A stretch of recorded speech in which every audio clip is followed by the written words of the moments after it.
दोस्तों, पुलिस की लाठियों का सामना करते हुए, आंसू गैस के गोलों का सामना करते हुए देश के युवा संसद भवन के पास तो पहुंच गए, गेट के करीब तो पहुंच गए, लेकिन कुछ मीटर की दूरी ऐसी है जिसे मोदी सरकार में पाटना आसान नहीं है। फरियादी सरकार के दरवाजे तक पहुंच जाते हैं, लेकिन सरकार ताला जड़ देती है। और ये ताला सिर्फ संसद भवन के गेट पर नहीं जड़ा गया। लगता है कि पीएम मोदी ने, मोदी सरकार के मंत्रियों ने, हुक्मरानों ने अपने दिल पर भी ताला जड़ दिया है। यही वजह है कि युवाओं को जिस तरह से पीटा गया, छात्राओं को पीटा गया, घसीटा गया, पेड़ पर चढ़ गए छात्र फिर भी ढूंढ ढूंढ कर पीटा गया। छात्र भागते नजर आए। छात्र एक फरियाद लेकर ही तो आ रहे थे, शांतिपूर्ण तरीके से प्रोटेस्ट कर रहे थे।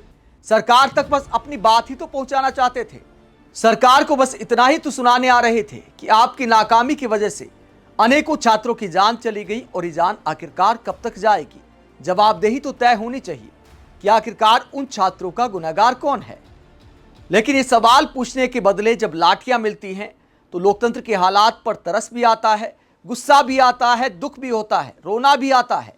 आज छात्रों को जिस तरह पीटा गया, किसी भी देशभक्त की आंखों में आंसू आ जाएंगे। लेकिन राष्ट्रवाद के नाम पर राजनीति करने वाले ऐसे वीडियोस को लेकर जश्न मना रहे सोशल मीडिया पर, तो दोस्तों बड़ा दुख होता है कि लोकतंत्र में क्या हालात हो गए हैं, जहां सरकार एकदम से पत्थर दिल हो गई है। इससे पहले सौरभ दास ने एक और जानकारी दी थी कि जेपी नड्डा के साथ उनकी बातचीत हुई है।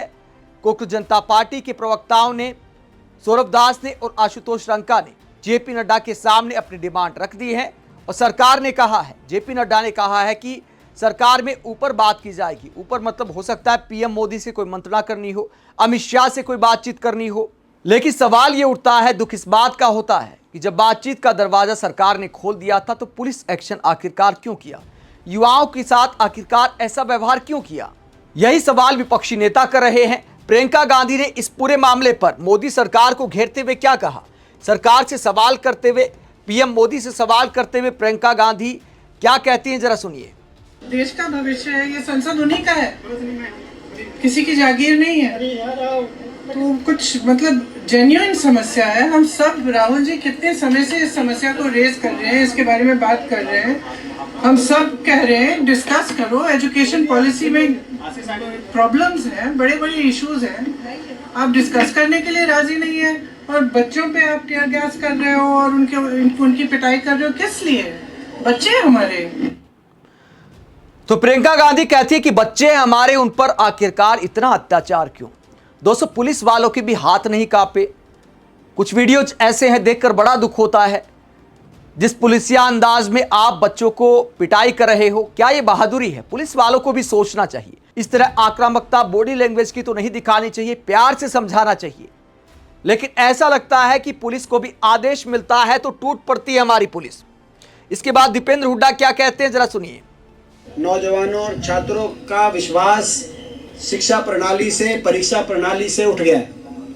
इस सरकार में, जैसे कि छात्रों की गूंज कार्यक्रम में राहुल जी ने विस्तृत जानकारी दी, इस सरकार में पिछले 12 साल में रिकॉर्ड पेपर लीकों की घटना घटित हुई है। और पेपर लीक ही नहीं, जो रिक्रूटमेंट के एग्जाम रहते हैं अलग अलग सर्विस कमीशन द्वारा, उनके भी पेपर लीक हो रहे हैं। बड़े बड़े पेपर लीक माफिया पनप रहे हैं और जिनको जिम्मेदारी लेनी चाहिए, जो शिक्षा मंत्री है देश के, धर्मेंद्र प्रधान, वो इस पर अच्छा जवाब भी नहीं दे पा रहे। हर साल ये बात उठती है और अगले साल फिर पेपर लीक हो जाता है। कितनी बड़ी संख्या में छात्रों ने इन पेपर लीक की घटनाओं के बाद आत्महत्या करके अपना जीवन लीला समाप्त करने का कार्य किया।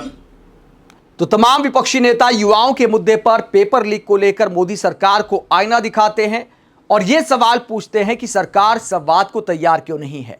जब संसद भवन का गेट बंद किया गया, क्योंकि संसद भवन के पास पहुंच गए थे युवा, तो उसके बाद टीएमसी की सांसद सागरिका घोष क्या कहती हैं?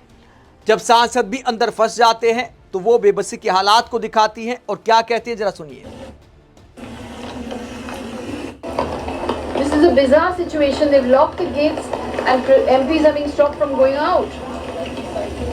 MPs are being stopped from going out of Parliament. And the House is being adjourned every half an hour as if keeping us tied here. I've come walking to the gate, but the gates are locked.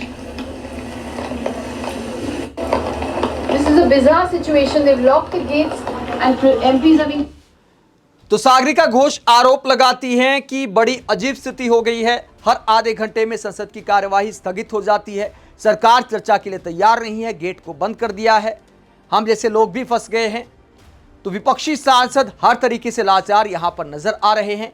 सरकार बहस को तैयार नहीं है। उधर छात्र भी बेबस दिखाई दे रहे हैं। और इस पूरे मामले को लेकर योगेंद्र यादव क्या कहते हैं? हालांकि छात्रों का हौसला बना हुआ है, लेकिन हौसले के बदले जब पुलिस की बर्बरता मिलती है तो लोकतंत्र में ये तस्वीरें विचलित करने वाली हैं। योगेंद्र यादव इस पूरे मसले को लेकर क्या कहते हैं, जरा सुनिए। एक ऐतिहासिक घड़ी के गवाह बन रहे हैं। इस वक्त हम रायसीना रोड पे हैं। दिल्ली की जो ल्यूटेंस दिल्ली मानी जाती है, दिल्ली की सत्ता के केंद्र वहाँ पे हैं। ये सड़क संसद की तरफ जाती है। ऐसी तमाम सड़कें संसद की तरफ जाती है। और आप देख रहे हैं ऐसी हर सड़क पे युवा, विद्यार्थी, बेरोजगार सब आके भरे हुए हैं। लोग पूछ रहे हैं जी वो पार्लियामेंट मार्च का क्या हुआ? अरे मार्च तो थोड़े लोग करते हैं, इतने लोग आए हैं। मैं समझता हूँ लाख से ज़्यादा लोग देश के कोने कोने से आए हैं कि जो मार्च होना था वो पहले रैली बन गई, फिर रैली का रेला हो गया।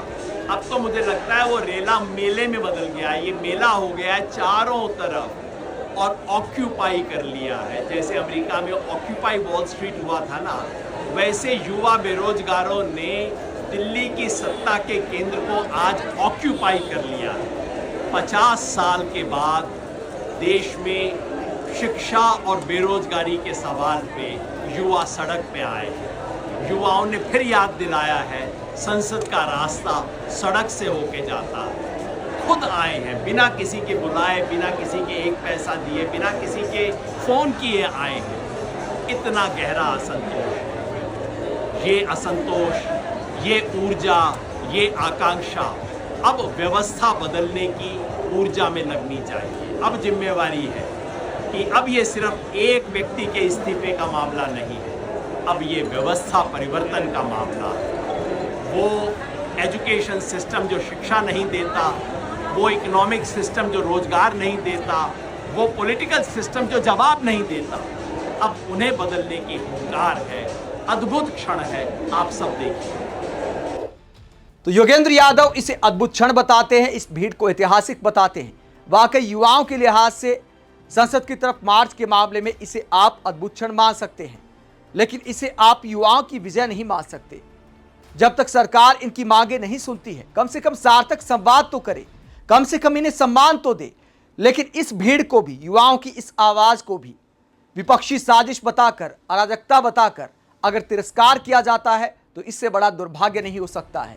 सिर्फ भीड़ के जुटने को आप विजय नहीं मान सकते।